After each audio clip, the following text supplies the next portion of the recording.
And so in this episode, like I mentioned, I'm going to share just a new way, something that I just heard today of getting through imposter syndrome. And it was the mindset around what imposter syndrome even means. So hear me out a little bit. On one end, you could be saying to yourself, I don't know enough about this.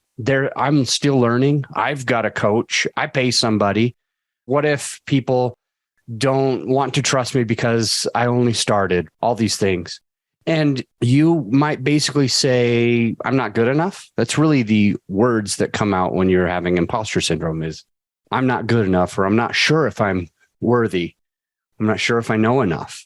Basically, I'm not good enough. I don't know. And how to avoid this? One thing is, just to know that everybody suffers through this.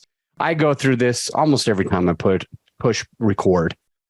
I understand that there are people that have more listeners, more downloads, more ratings, more reviews, more podcast episodes. They've been doing it longer. They've taught more people than I have.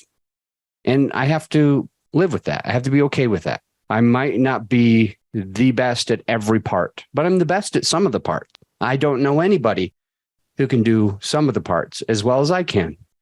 And you've got to be thinking that too. I might not be the best at everything. Say it with me. I might not be the best at everything. Some of the parts I'm novice at. Some of the parts I'm just learning. Some of the parts I'm mediocre. I can do it. Some of the parts I'm not very good. It's not my skill set. But say this with me too. There's other parts where I'm remarkable. I really stand out. I do something different than anyone. I have a different take on this. It's unique. And in a way, it can be better. Think of it like that.